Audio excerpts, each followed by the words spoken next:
Hi everyone, and welcome to Buying Queensland, brought to you by Edwards and Mills Buyers Agents, and thanks to our partners today here at 360 Property Group, who have allowed us to sit in this beautiful penthouse located in Euston in Brisbane. But we'll talk a little bit about that later on.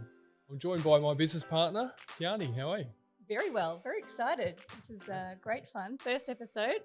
Exciting, Dust isn't it? off the cobwebs. We've been talking about this for a while now. I know. I feel like we've been talking about it for a really long time, and the fact that we're sitting here now doing it, there's so much that I want to share, but restrain yourself, Kiani. Please tell me, where and how have you been living in Queensland?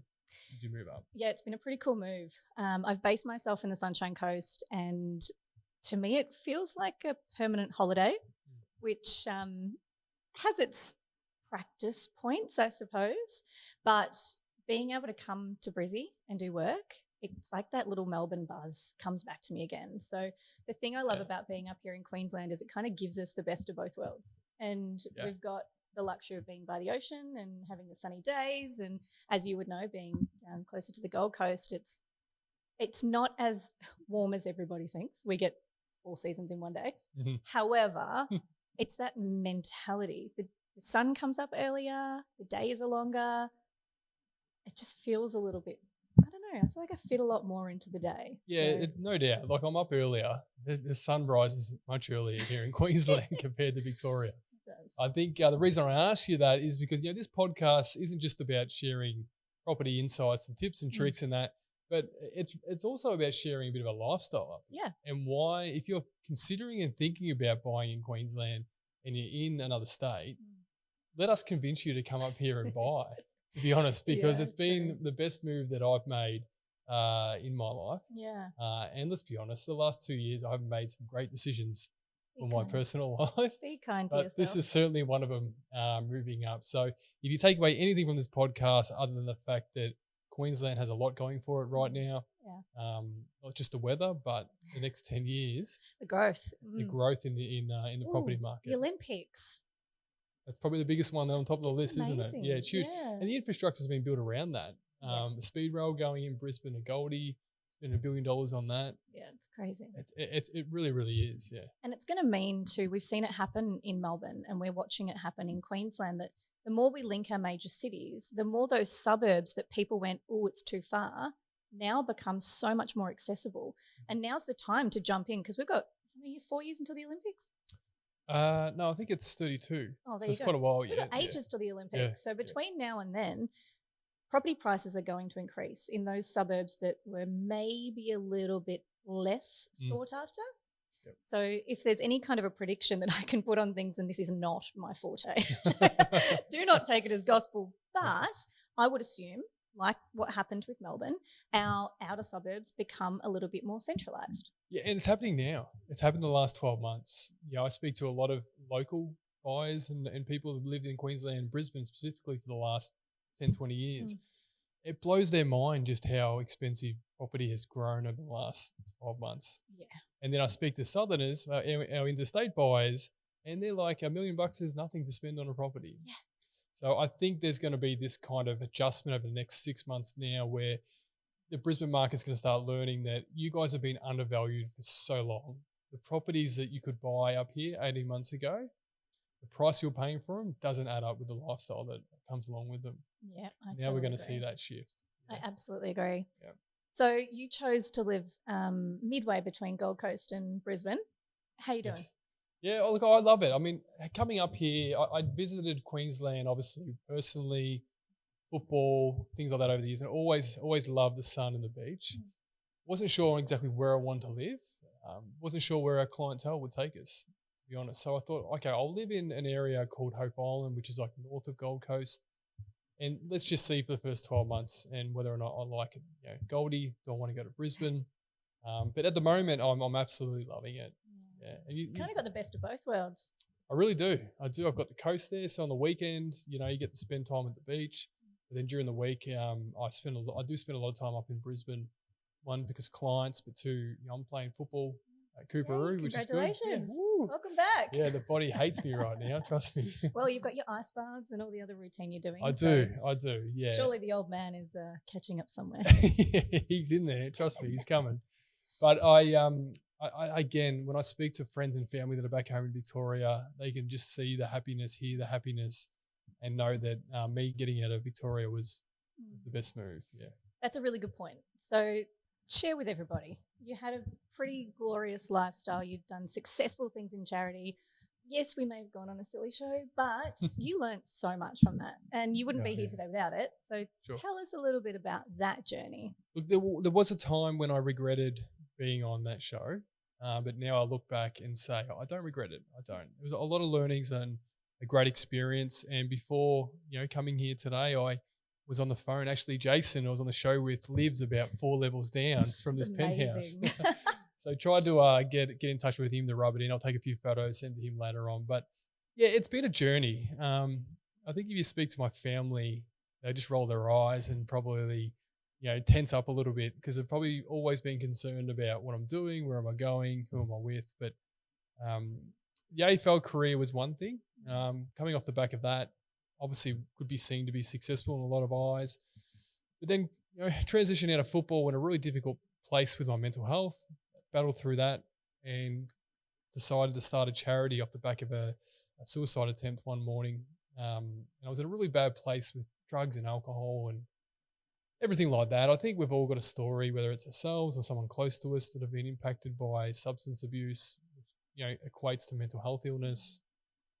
And then I just obviously reached a point where I needed to make some change and started the charity outside the locker room in kind of back into 2014, rolled into 2015. I hope I got those dates right. That's a long time ago now. We'll just make sure they're right. But around that time anyway, and it was just about focusing on creating a platform that people in local community sport could have something there they could go to and reach out and get help like I didn't necessarily have during my career. And yeah, we end up over a 5-year period kind of rolling that out across Australia. And I think when I left, there was about 320 communities that we'd actually impacted and rolled the program out across. It's just phenomenal. And I was involved through partners, family, things like that, through a couple of sporting clubs that outside the locker room actually went to and did the workshops in.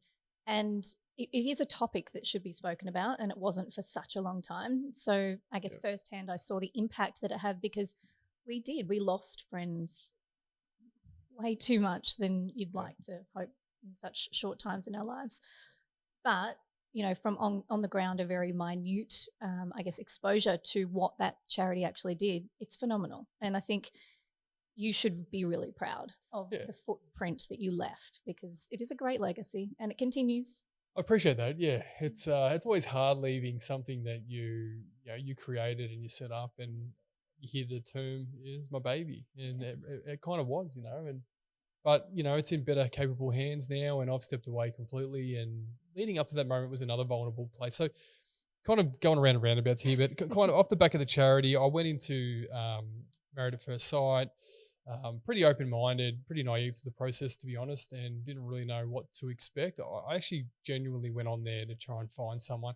I thought that maybe with my story, they would look after me and match me up with someone credible in the way of they were on there for the right reasons, but it just didn't end up that way. And emotionally, people probably underestimate the impact that kind of had on me. Coming off that, I was very just lost, to be honest. Yeah, I didn't really kind of know what I wanted to do anymore, and didn't know kind of how to handle it. The public scrutiny was one thing, but then trying to migrate from that into society again was just almost and through COVID impossible. As well. Through COVID, yeah. So I lost all that connection to family, or not family, but more friends and social networks. And so it was quite an isolated experience, and I ended up going into a retreat, I guess you'd call, like a wellness retreat. It wasn't a rehab center. I get that very clear when I say to people like that. It was more of a mind rehab, if anything. So it was way better than rehab. It was way better than that. And so I went and spent 4 weeks with monks and lived with the Hare Krishnas for 4 weeks in country Victoria, and that it really changed my life. It put a lot of perspective to me. I learnt more values around just self-care and what it meant to be just a person in this everyday life we live in now. I think the biggest thing that stood out for me, I guess, is the grounding. What were you picking potatoes or planting potatoes? Yeah, I was doing both. I think I've ate them as well. Yeah. We did everything with potatoes. You're going back, you're like stripping everything off, strip off the media, the celebrity status that, you know, for whatever moment it gave you, back to humanity. You're a human. Yeah, you do. Like the rest of us. And for some people, like I know on my series, but that's a hard crash. Yeah. And for me, it wasn't necessarily, I didn't care about the celebrity stuff and that, because I think that's a bit of a wank, but I honestly just think that it's really difficult because you're not prepared on how to deal with it, how to handle that pressure. But yeah, they really did. The monks I spent time with, they helped me ground myself. They helped me learn more around managing, obviously, anxiety and stress, but just the material world we live in more than anything, which is quite interesting. The fact I've gone into an industry with property, which is aligned with things such as wealth and, you know, all these fancy things, but money and stuff like that. But it couldn't be so far from the truth, if you ask me. Now knowing what I know working in the industry, but I just learned a lot about what actually really matters in life, and all that stuff I experienced with the show. It meant nothing to me in the end, really. Yeah. And I really love that, because I've been kind of front and center with the popcorn watching the whole journey. You know, we've been friends for a long time now, and it's been a beautiful transition, hard at times to watch, but a beautiful thing to now see you on the other side, because I'm watching all of these values and ethics repeat into the business. So it's not just living a personal life of gratitude and solitude and gratefulness. We really do share that through the business, because we have very similar values in that essence. So for our clients and their referral partners, it's so important. We are all humans on the same planet, on the same journey. Doesn't matter what your budget is, doesn't matter what the price range is, we'll treat you all the same. And I can see that. It is, yeah. And I think one thing you and I share, we have from the review, we met around the time I started charity, maybe 6 years ago, I think. Would have been. So give you a big, Kiani and I met quickly. We actually rented an office space from Kiani at her old conveyancing group down in Victoria, and I needed somewhere to go for the charity, and she had a spare room upstairs from where she was in Albert Park, and that's kind of how It worked well. It worked really well, yeah. So, but we always knew that we were going to work together. Yeah, we just didn't know how. Didn't know how at that time. So, but you're right. Our cool. values are very similar. Like compassion and empathy is certainly a strong part of who we are.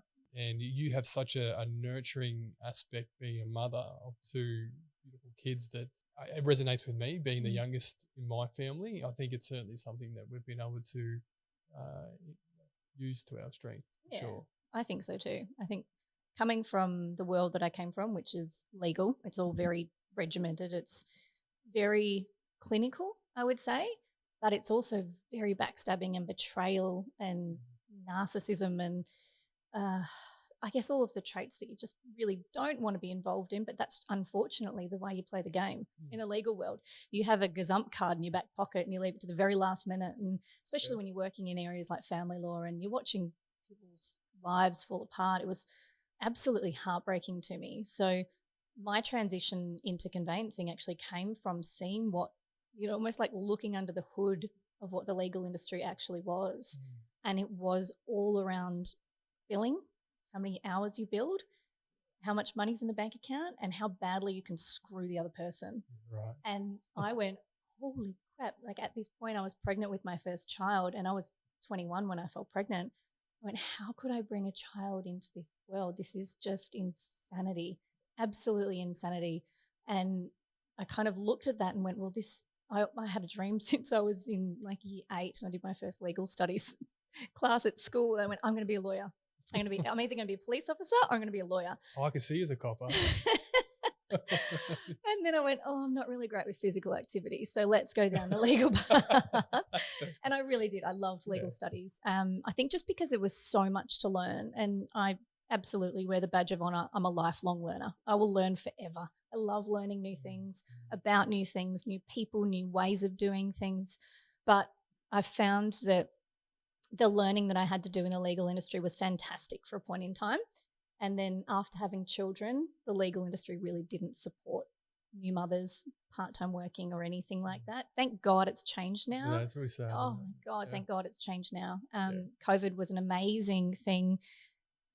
terrible in a lot of ways, but I feel like for the legal industry, it was fantastic. Is that because of the hours expectations wasn't matching up with what home life was like? Yeah. Taking time off, because I guess the mentality was in the office they could watch you and you have billings that you have to meet every single day.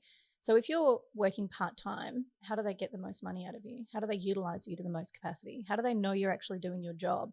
It was really lack of trust, I feel, in the legal industry. And when you've got the partners that are in there, some of them would be in there from 6 a.m. until midnight every single day. Others would be out boozing by 10 a.m. in the morning. Yeah. You know, some do the networking, some do the working. But unless you were willing to literally sell your soul to a law firm, they just didn't accommodate. And really the 9-to-5 work schedule, there was no flexibility. We're talking, my son's 12 now, so we're talking a little while ago.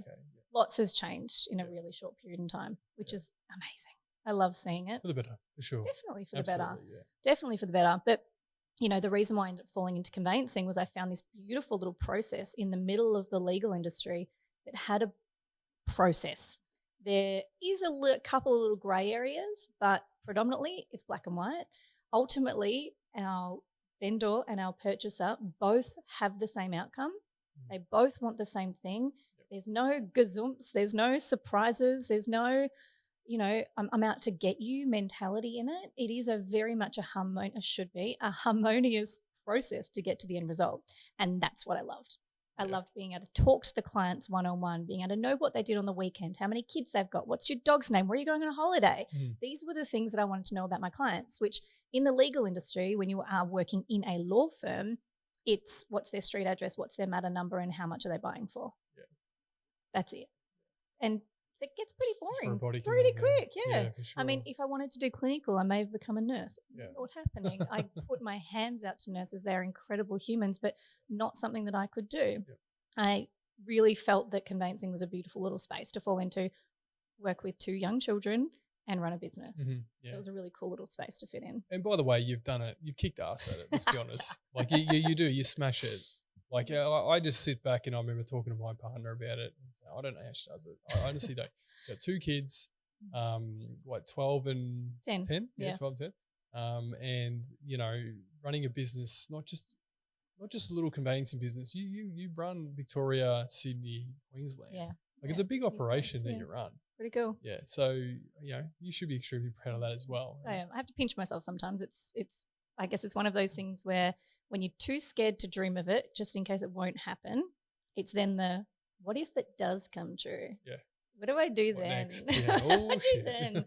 And I mean, look, we're still well and truly on our way. We are always growing and learning and, you know, implementing. We try and be really innovative. So we're staying ahead of the game, which again, COVID gave us the ability to be able to do that. So it's a really cool space to be in. But I guess that's where the expansion was clearly visible because buyers just don't have the support. They have us to do contract reviews, but the gap between the contract review and what the agent's selling them is so vast. It is so vast. There's so many things that could happen in that time, and I just didn't feel like there was enough support. So when I found out about buyer's agents, which was probably only 5 years ago, and I mean, they've been around for 20 years, but I just didn't have as much experience with them because there really wasn't that many of them. We've got legends like Frank Valentic that's been in the game for 21 years, I think. For those who don't know Frank, he's on the block. Yes. So watch the block, you'll know Frank. But learning about the world of buyer's advocacy, I went, oh my God. I mean, if there was another profession that I could probably definitely jump into with the knowledge that I have now, it would be that. Yeah. And I guess the reason why I got into it, made a simple transition for me, was looking for a new career, and 2, being involved in property, personally buying and selling properties in Victoria. I kind of understand the buy side of it. And I've bought land, I've bought a house, renoed, I've bought just a house and sold. I've kind of done it all really. And yeah, and I spoke to you when I come out back into the farm. I said, hey, have you got any real estate mates up in Queensland? Because I'm going to make the move up there. And you're like, stuff that. I'm like, what do you mate, mean? you're not cut out to be a real estate agent. And you're like, way too kind and loving. And you're like, oh, well, have you thought about becoming a buyer's advocate? And I'm like, I actually didn't even know what that was. And then I looked into it a little bit more. I'm like, this is perfect for me, because you're working with the buyers. You don't have that kind of reputation as being a selling agent. And I did feel that I'm too honest with transactional negotiation when it comes to being a selling side of an agent. So, yeah, it's perfect for me. And I remember we had a conversation at a cafe in Melbourne, and we spoke about what your dreams were and where I wanted to get to, and that's where Edwards and Mills was built. Yeah, it was pretty good, and it happened really fast too. Happened really fast, and I think a lot of the time that's how good things happen. I think you don't want to sit there and have time to think about it, pick out all the wrongs with it. You just want to go with it, and we did that. Yeah. And next thing you know, what are we now? Say August last year, we're only 6-7 months into it. Yeah. And we're killing it. Yeah. Yeah. Right? And it's so enjoyable as a career, because you get to do things on your terms a bit more. Mm-hmm. It's flexible, but you get to work with some amazing people like our clients. Yeah. And buy some beautiful properties. I get to spend other people's money every single week. You have the best job in the world. And I get to go around and look at these amazing houses on their behalf, and I get to meet some incredible people. So I know that's why I got into it. Besides you wanting to work with me, which is obviously the clearly more why you got involved. But it was buyers is it something on the radar for you down the track, becoming a buyer's advocate, or? Well, look, the loophole for me has always been that as a conveyancer, you have to hold a conveyancing license. You can't legally hold a real estate license at the same time. Yep. So until I'm ready to give up my conveyancing license and become a buyer's advocate full time, I can't do it. Yeah. So I vicariously live my life through you, because you have, you do have the fun. I get really jealous when Jake sends through the sold photos with the clients, and I'm like, oh, because they're family to me too. And I'm like, I just want to be there just for the photo. But that's kind of selfish, because I didn't actually put in all of the back end work. Jake did. I get to do the next part, which is the legal side of things. So it is a beautiful thing to watch that happen. And I would love to be on the ground. I really would love it. However, I really see the benefit in my side of the fence, because not enough people understand the severity of the implications of buying the wrong property. Yeah. So because you deal with me, and every contract that Jake's looks at for a property, we review it. And if there's anything in it, before he's even mentioned it to the client, he's gone, nah, not looking at it because of X, Y, and Z. Yep. Whereas without Jake, and people get excited and they start picturing where their TV's going to go and which print they're going to put in where and what couch they're going to buy. And we had a gorgeous conversation about the couch we're sitting on. So I feel it, you get emotional attachment that people don't think about the legals behind it, or what's happened behind the scenes that they don't know about.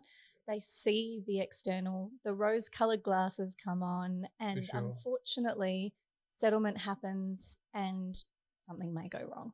So, and as an example, some of the things that do go wrong that you've seen over your career as a conveyancer, have you got one or two things that stick out largely? Up here in Queensland, building and pests is a big thing when it comes to purchasing property. A lot of the properties down the Gold Coast are old builds, and there's termites everywhere. So we ensure the due diligence is done there. But do you have an example of one that's... My first instance was, how long have you got? There's a couple. Yeah. But I honestly believe that the biggest one is the illegal building works. There is, as I said people before, who want to develop later but forget to research, or...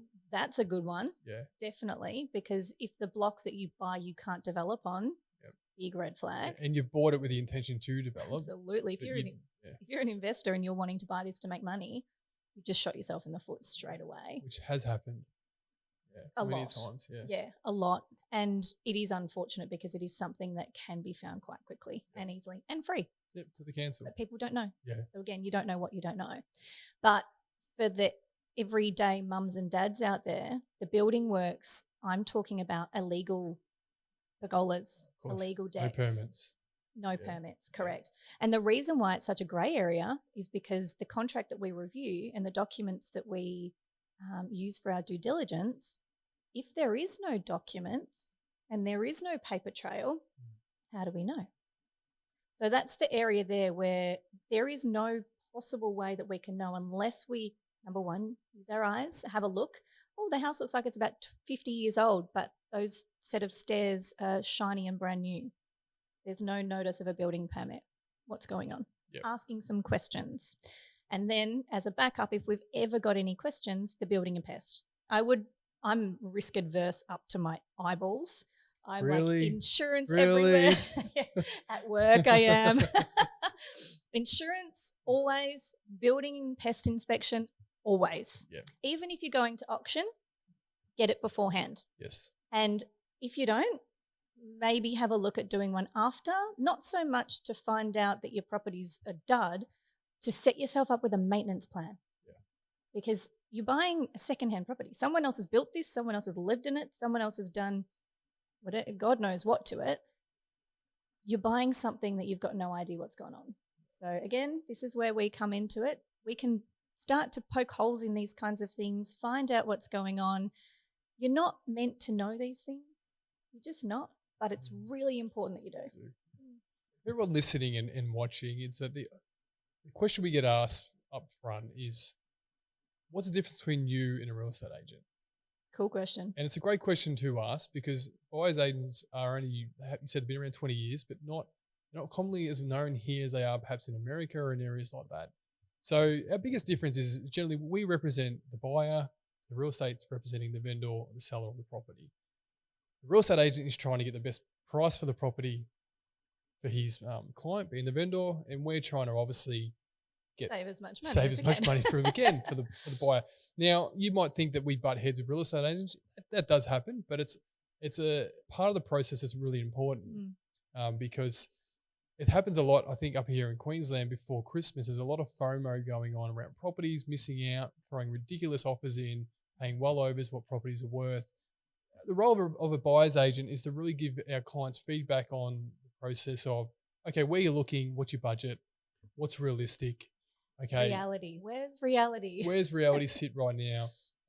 Let's look at a couple of these properties, get some feedback on it. We do the research and make sure that, what we're going to put forward is what the property's worth now and then potentially what it's going to be worth down the track.